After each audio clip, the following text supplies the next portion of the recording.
வேற அழுதுகிட்டு இருக்கா. இன்னமும் காலையில நடந்த விஷயத்தையே நினைச்சு ஃபீல் பண்றா போல அப்படின்னு சொல்லிட்டு உள்ள வரான் சைலண்டா. நீ நடந்த இதையும் மனசுல வச்சுக்காதம்மா. நீ கொஞ்சமாச்சும் ரிலாக்ஸ் ஆயிரு. இப்ப நீ இந்த மாதிரிலாம் அழக்கூடாது அப்படின்னும் போது நான் ஏன் அழறேன்? நான் நல்லா சாப்பிட்டுக்கிட்டு இருக்கேன். எனக்கு ரொம்ப பசிக்குது அப்படின்னு சொல்லும் போதுதான் பெரிய ஒரு கவரை வச்சுக்கிட்டு உள்ள நவுத்திக்கிட்டு இருக்கா. நான் தான் தப்பா நினைச்சுக்கிட்டேன். Correct correct. நீ சாப்பிடு சாப்பிடு. நமக்கு இப்ப சங்கமா முக்கியம். சாப்பாடு தான் முக்கியம் அப்படின்னு சொல்றானா.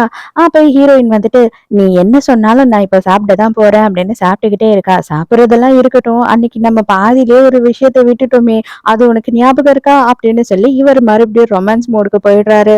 ஐயோ அங்கிள் இன்னும் நான் சாப்பிட்டே முடிக்கல. எனக்கு கொஞ்சம் நேரத்துக்கு டிஸ்டர்ப் பண்ணாத தயவு செஞ்சு அப்படின்னு சொல்றாளா. அப்ப அவன் உடனே சரி ஓகே நீ சாப்பிட்டு முடிக்கிற வரைக்கும் நான் இங்கேயே பக்கத்துலயே உட்காந்து வெயிட் பண்றேன் அப்படின்னு சொல்லிடுறான். இப்பதான் ஹீரோயின் பொறுமையா வந்து காலையில விஷயம் நடந்தது இல்லையா அதை ஆரம்பிக்கிறா. உங்க பொண்ணு எங்க? அவ வந்தாளா வீட்டுக்கு அப்படின்னும் போது இப்ப எதுக்குமா அவளை பத்தி பேசுற?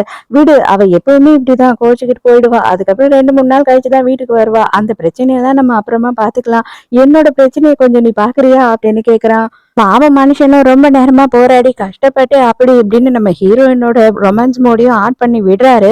அதுக்குள்ளேயே பார்த்தா டப டப டபன்னு யாரோ கதவு தட்டுறாங்க. யாருன்னா பொண்ணுதான். அப்பா மரியாதையா கதவு தர. பூட்டின ரூம்குள்ள நீ அவ கூட என்ன பண்ணிட்டு இருக்க? வெளியில வா அப்படின்னு சொல்லி கத்திக்கிட்டு இருக்கா. 40 வயசுல கூட ஒரு மனுஷனால நிம்மதியா சுதந்திரமா இருக்க முடியலையே.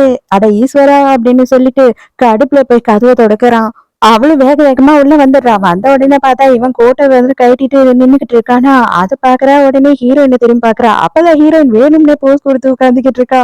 அப்பா இப்ப எதுக்காக நீ கோட்டை கட்டிட்டு நின்னுகிட்டு இருக்க? உனக்கு கொஞ்சம் கூட வெக்கமா இல்லையா? இந்த மாதிரி பண்றதுக்கு மரியாதை உன் கோட்டை எடுத்து போடு அப்படின்னு சொல்லி கத்துறா.